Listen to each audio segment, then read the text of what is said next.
بسم اللہ الرحمن الرحیم اعوذ باللہ من الشیطان اللعین الرجیم بسم اللہ الرحمن الرحیم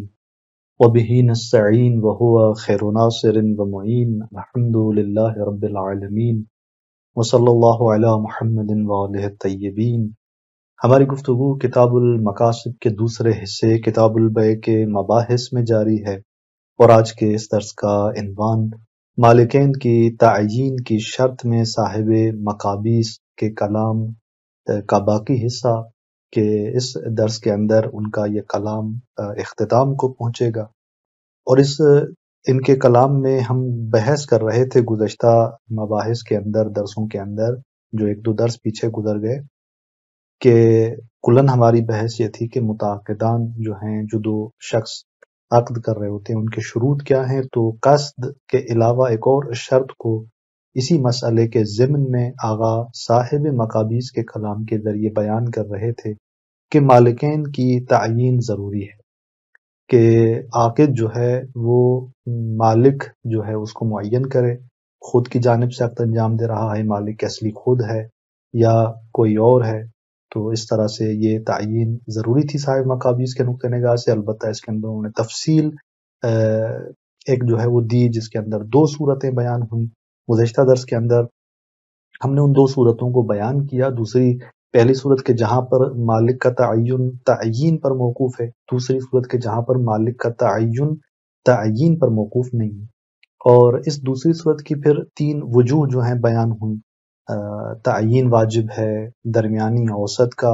جو نظریہ تھا وہ بیان ہوا، اور پھر یعنی اقوا اوسط اور اس طرح سے جو قواعد سے زیادہ شبیہ قول تھا۔ یہ تین وجوہ کو اس طرح نے بیان کیا کہ ایک قول کے مطابق کہ تعین واجب ہے، اور درمیانی قول کے مطابق جو ہے وہ مطلقہ تعین واجب نہیں ہے، تیسرے قول میں تفصیل بیان ہوئی۔ تو آج اسی کلام کے تناظر میں جو ان وجوہات پر فروعات مترتب ہوتی ہیں انہیں ہم بیان کرنے جا رہے ہیں۔ تو اس طرح آج کے ہمارے اس درس کے اندر جو اہم مطالب ہیں ان میں سے ایک مطلب تعیین کے احتمال کے ایک مورد کا بیان، کہ جہاں ہم نے کہا کہ تعیین واجب ہے ان کے کلام کے نقطہ نگاہ سے، اس کا ایک مورد جو ہے اس تعیین کے حکم میں ایک اور مورد جس کو آگا بیان کریں گے۔ اور پھر اسی طرح اوسط کے احتمال اور نظریے پر جو امور متفرع ہیں ان امور کو آگا بیان کرتے ہیں۔ تقریباً 3 سے 4 فروعات کو آگا یہاں پر بیان کر رہے ہیں کہ وہ فروعات کون سی اس پہ مترتب ہونے جا رہی ہیں۔ تو چلتے ہیں اپنے پہلے عنوان کی طرف، کہ دوسری صورت کے احتمالات پر جو متفرع امور ہیں ان میں سے پہلا جو ہمارا قول تھا کہ وجوب تعیین، اس کے حکم میں کون سا مورد آتا ہے، اس کی طرف آگا اشارہ کرتے ہیں صاحب مقابیس کہ وفی حکم تعیین ما اذا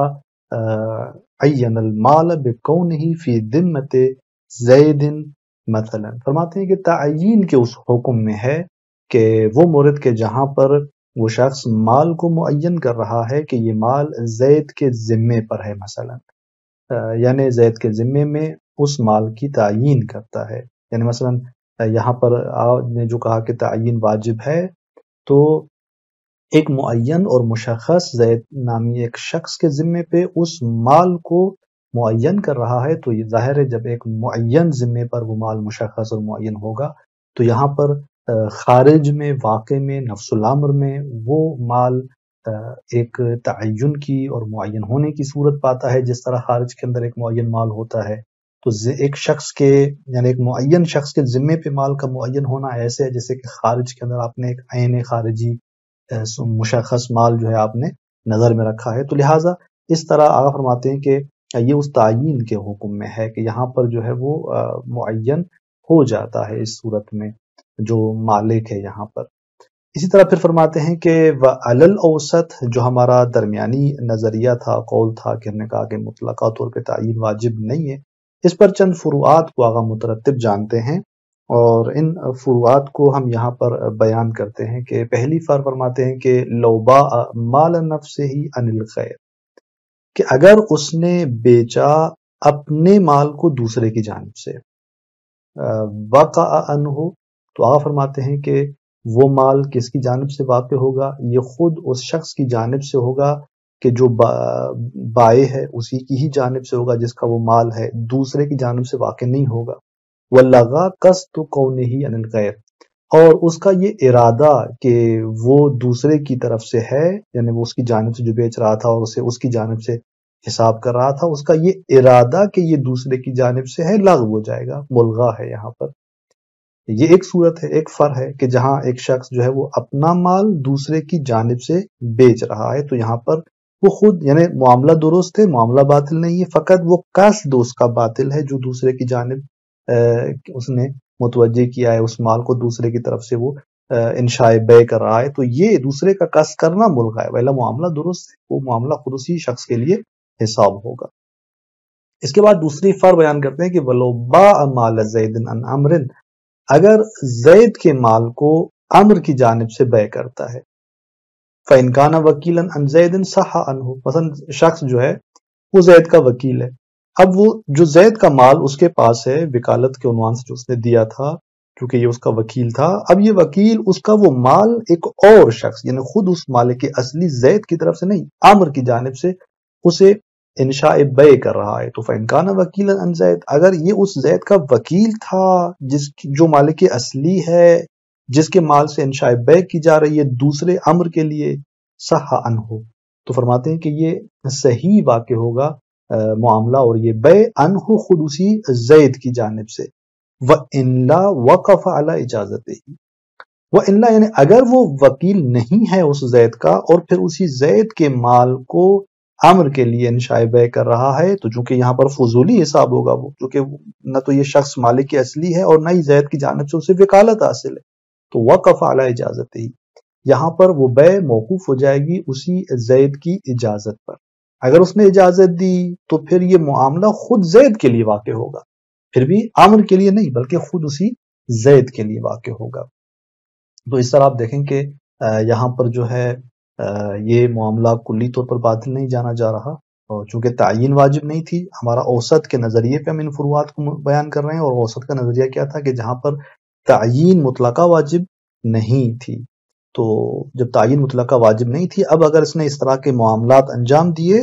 تو ان شکوک اور صورتوں کے مطابق حکم یہی ہوگا، اصل معاملہ باطل نہیں ہے، اور وہ معاملہ اس صورت میں کہ جب وہ فضولی طور پہ انجام دے رہا ہے تو وہ اس شخص کی اجازت پہ موقوف ہو جائے گا، اور اگر اس نے اجازت دی تو یہ معاملہ خود اسی کے لیے جو مالک اصلی ہے واقع ہوگا۔ پھر ایک اور فر فرماتے ہیں جو تیسری فر ہے کہ وَلَوِ اشْتَرَىٰ لِنَفْسِهِ بِمَالٍ فِي ذِمَّةِ زَيْد، اگر اس نے خریدا اپنے لیے ان پیسوں سے جو زید کے ذمے پر ہیں، یعنی زید کے ذمے پر مال کے ذریعے اپنے لیے ایک چیز خرید کر رہا ہے، یعنی جو اس کا ثمن ہے، جو چیز خرید کر رہا ہے، وہ مبیع اور وہ مسمن جو لے رہا ہے، اس کے جو پیسے اس نے دینے ہیں وہ کہاں حساب کر رہا ہے؟ زید کے ذمے میں حساب کر رہا ہے۔ فَإِن لَمْ يَكُنْ وَكِيلًا عَنْ زَيْد، اب اگر یہ زید کی جانب سے وکیل نہیں ہے تو وقع عنہ، یہ معاملہ یہ شرح جو ہے واقع ہو جائے گی خود اس مشتری کے لیے، وتعلق المال بذمتہ،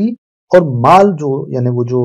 ثمن ہے اس کا مسمن کا جو وہ اس نے خریدا ہے، وہ ثمن وہ مال تعلق پیدا کرے گا بذمتہ، یعنی خود اس مشتری کے ذمے سے، بس یہاں پر بھی معاملہ باطل نہیں ہے، معاملہ درست ہے، وکیل ہے تو اس زید کے لیے حساب ہوگا، اور وہ جو مبیع ہے وہ زید کے لیے ہی اس میں جائے گی، چونکہ زید کا ثمن زید کی طرف سے جا رہا ہے تو وہ مبیع بھی زید کی طرف جائے گی، لیکن اگر زید کا وکیل نہیں ہے تو پھر معاملہ خود اس کے اپنے لیے حساب ہوگا،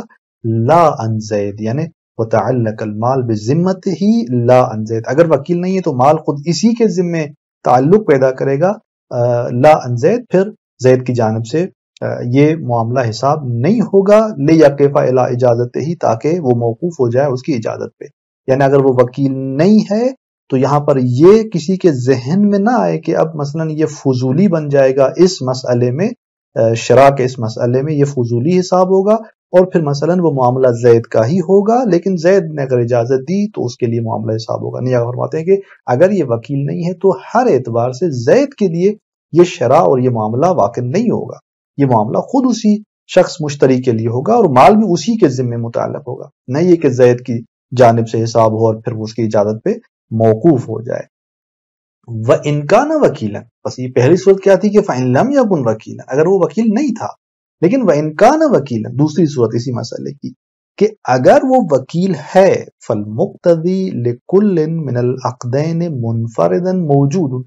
اب یہاں پر آپ فرماتے ہیں کہ مقتضی جو ہے کہ کس چیز کا مقتضی، لِكُلٍّ مِنَ الْعَقْدَيْن یعنی دونوں عقد میں سے ہر ایک عقد کا مقتضی منفردن جداگانہ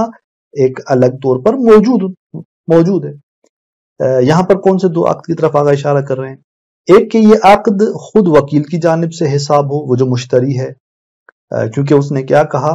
اس نے اس چیز کو اپنے لیے خریدا، لنفسہ ہی، اپنے لیے، تو یہ معاملہ ایک عقد حساب ہو رہا ہے ایک طرف سے خود اسی مشتری کے لیے، اور چونکہ یہ وکیل ہے اس موکل کی جانب سے اور ثمن کو اسی موکل کے ذمے پر حساب کر رہا ہے، تو یہاں پر اس اعتبار سے یہ عقد موکل کی جانب سے ہوگا۔ تو یہ جو دو عقد ہیں، یعنی وکیل کی جانب سے عقد کا ہونا یا موکل کی جانب سے عقد کا ہونا، آقا فرماتے ہیں کہ مقتضی ان دونوں کا موجود ہے جداگانہ، معنی جو ہے اگر آ جاتا ہے تو پھر وہ ایک عقد ختم ہو جائے گا۔ اب آقا فرماتے ہیں کہ والجمع بینہما یقتضی الغاء عہدہما، یہ جو عاقد جمع کر رہا ہے ان دو کے درمیان، اور شراء لنفسہ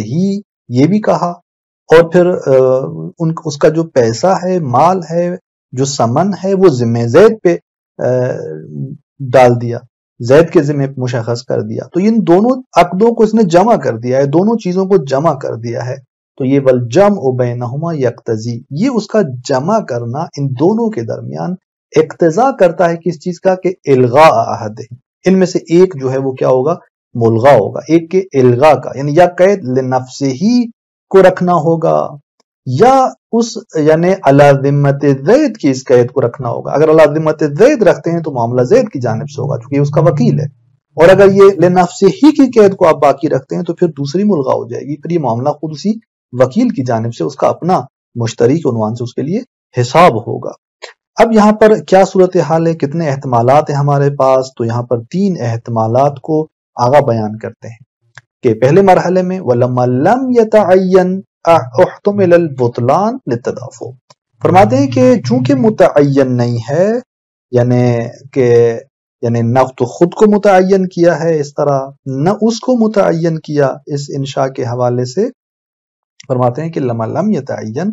چونکہ متعین نہیں ہے تو پس احتمل البطلان، جب متعین نہیں ہے تو بطلان کا احتمال موجود ہے۔ کیوں؟ للتدافع، چونکہ یہاں پر دو قید آپ نے دیکھی اور دونوں کا ایک دوسرے کے ساتھ تعارض نظر آتا ہے، تدافع ایک دوسرے کو دفع کرتی ہیں، دونوں قید ایک دوسرے کو رد کر رہی ہے،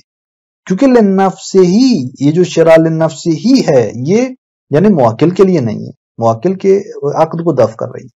چونکہ ثمن زید اور اس موکل کے ذمے پر ہے، بس عاقد کے لیے نہیں، اس مشتری کے لیے نہیں ہے، وکیل کے لیے، یہ اس لنفسہ ہی کو رد کر رہی ہے، یوں تدافع ان کے درمیان آ رہا ہے۔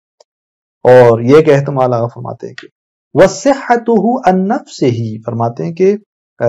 ایک احتمال یہ بھی ہے کہ معاملہ یہ بے یہ شرع صحیح ہو عن نفسه، لیکن خود اس کی جانب سے، کہ کیوں اس کی جانب سے صحیح ہے، لعدم تعلق الوکالت بمثل هذا الشرع، فرماتے ہیں کہ اس لیے کہ کیونکہ وکالت جو ہے وہ اس طرح کے شرع سے تعلق نہیں پاتی، و ترجیح و جانب الاصالہ، یہاں پر جو ہے وہ اصالت کا جو پہلو ہے یعنی خود اس کی جانب سے وہ معاملہ حساب ہوگا، یہ ترجیح رکھتا ہے، یہاں پر یہ جو وکالت اس کو دی ہوئی ہے زید کی جانب سے حاصل ہے، اس طرح یہ وکالت شرع اس طرح کے شرع کے معاملات کو شامل نہیں ہوتی، جہاں پر وہ ایک چیز خرید کر رہا ہے لنفسہ ہی اپنے لیے، اور وہ زید کے ذمے پہ اگر چیز ڈال رہا ہے، مشخص اور معین نہیں کیا جا رہا کہ یہ معاملہ جو ہے وہ کس کے لیے ہے، ایک طرف سے لنفسہ ہی بھی ہے اور ثمن کو زید کے ذمے پہ ڈالا جا رہا ہے، تو یہاں پر آپ فرماتے ہیں کہ ترجیح اصالت کی جانب کو ہے، چونکہ وکالت جو ہے وہ تعلق نہیں پاتی اس طرح کے شرع کو۔ اور فرماتے ہیں کہ وَعَنِ الْمُعَکِّلِ، یہ تیسرا جو ہے وہ احتمال ہے کہ معاملہ جو ہے وہ درست ہے، صحتہ عن نفسہ اور صحتہ عن المعکل، کہ یہ معکل کی جانب سے، کہ جس کا وہ وکیل ہے اس کی جانب سے حساب ہوگا، لتعین العوض فی ذمۃ المعکل، کیوں؟ اس لیے کہ عوض معین ہے اور معقل کے ذمے پر ہے. عوض کو تو مشخص اور معین کیا گیا، جو سمن ہے اس مسمن کے حوالے سے وہ معقل کے ذمے کر دیا گیا. فقصد کون شرع لنفسہ لغو کما فی المعین، یہاں پر یہ قصد شرع لنفسہ ہی کہ وہ اپنے لیے خرید کر رہا ہے، جبکہ سمن اور عوض اس کا نہیں ہے، عوض زید کا ہے، تو یہاں پر یہ قصد فرماتے ہیں کہ لغو ہے کما فی المعین، جیسا کہ معین صورت میں بھی ایسا ہوتا ہے. یعنی اگر مال معین جو ہے خارج میں ہو تو ظاہر ہے مثلا خارج میں جو مال معین ہے کہ زید نے اسے دیا ہو، مثلا ایک معین مال، اگر یہ تو زید کے ذمے پہ اس نے معین کر دیا نا، اس کی صورت آگاہ کہہ رہے ہیں کہ یہ اس طرح سے جیسے مثلا زید نے ایک معین مال اس کو دے دیا ہو، تو وہ معین صورت بن جاتی ہے کہ جہاں ایک سمن ایک عوض مشخص صورت میں خارج میں موجود ہے اور زید نے اس کو دیا ہوا ہے، اور اسی معین مال سے جو زید نے اس کو دیا ہے ایک عین خارجی کی صورت میں، اگر اسے وہ سمن قرار دے رہا ہے اور اس کے ذریعے اسی سے یہ اپنے لیے کوئی چیز خرید رہا ہے، تو وہ کس کے لیے حساب ہوگی؟ قطعاً وہ زید کے لیے حساب ہوگی، ولو یہاں پر تعین نہ ہو، چونکہ قانون معاوضہ اس کی اقتضا کرتا ہے کہ سمن جس سے جا رہا ہے مسمن اسی کی جیب میں جائے گا. تو پس معین صورت میں کیا ہوتا ہے کہ عین خارجی وہ مال خارجی زید کا ہے، اب اگر یہ وکیل اپنے لیے اسی سے کوئی چیز خرید کر رہا ہے تو یہ اس کے لیے حساب نہیں ہوگا. تو آپ فرماتے ہیں کہ یہاں پر بھی وہی معین ہی کی صورت ہوگی کہ جب عوض ذمے موکل پہ آ گیا اور یہ مشخص صورت میں عوض سامنے آ گیا، تو یہاں پر آپ فرماتے ہیں کہ شرع کا جو قصد لنفس ہی یہ لغو ہو جاتا ہے. یہ تین صورتیں یعنی تین فروعات تھیں جو بیان ہوئی، اور یہ تیسری فرق کے اندر جو احتمالات تھے وکیل کی صورت میں وہ یہاں پر بیان ہوئے. پھر یہاں چوتھی فرق جو آخری اس پہ مترتب ہو رہی آگا اس کی طرف اشارہ کرتے ہیں کہ وَلَوِ اشْتَرَىٰ عَنْ زَيْدٍ بِشَيْءٍ فِي ذِمَّتِهِ فُضُولًا وَلَمْ يُجِزْ، فرماتے ہیں کہ اگر اس نے خریدا زید کی جانب سے ایک چیز کے مقابلے میں فی ذمتہی، خود اسی زید کے ذمے، یعنی زید کی جانب سے ہی خرید رہا ہے کسی چیز کے مقابلے میں ایک چیز، اور وہ اسی زید کے ذمے پر فضولاً ولم یجز، اور وہ زید اجازت اس نے نہیں دی، یعنی اس نے خریدی زید کے لیے اسی کے ذمے پہ ایک چیز کو نظر میں رکھتے ہوئے فضولی طور پر، اور پھر اس نے اجازت نہیں دی. فاجاز عمر، ایک اور شخص نے عمر نے آ کر اس معاملے کی اجازت دے دی. فرماتے ہیں کہ لم یصح عن احدہما، یہ صحیح نہیں ہوگا ان میں سے کسی بھی ایک کی طرف سے، نہ تو وہ معاملہ زید کی جانب سے درست ہوگا نہ وہ عمر کی جانب سے درست ہوگا. کیوں؟ اس لیے کہ اگر آپ کہتے ہیں کہ زید کے لیے ہوگا تو زید نے تو اجازت نہیں دی، اس کے لیے کیسے واقع ہو سکتا ہے یعنی یہاں پر اجازت کے بغیر، اور آپ عمر کے لیے کہتے ہیں تو عمر کا تو مقصود نہیں تھا معاملہ، تو کس طرح جو چیز مقصود نہیں تھی وہ واقع ہو جائے. پھر فرماتے ہیں کہ وقس علی ما ذکر حال ما یرد من حاول الباب، اسی پر آپ فرماتے ہیں قیاس کریں جو بیان کی گئی چیزیں پیچھے صاحب مقابیس فرماتے ہیں ان تمام چیزوں کا، موارد کا حال ان مصادیق کا کہ جو اسی باب سے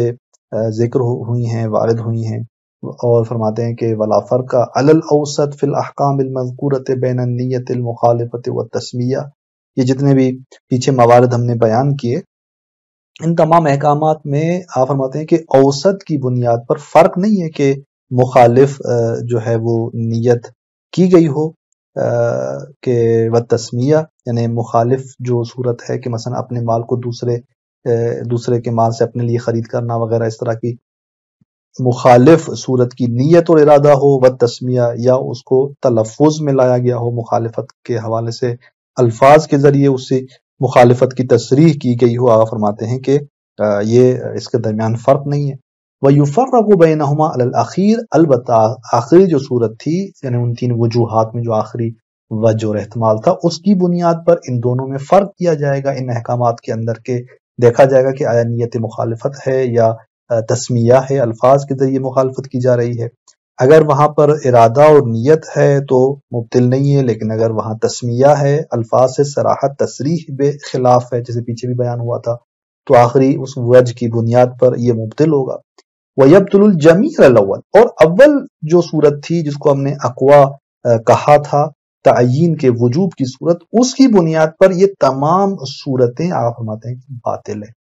انتہا کلامہ رحمہ اللہ، یہاں پر بزرگوار صاحب مقابیس کا کلام منتہی ہوتا ہے، اور انشاءاللہ اگلے درس کے اندر صاحب مقابیس کے اس کلام کے حوالے سے شیخ انصاری رحمۃ اللہ علیہ کا کیا تبصرہ ہوتا ہے ہم بیان کریں گے۔ والسلام علیکم ورحمۃ اللہ وبرکاتہ۔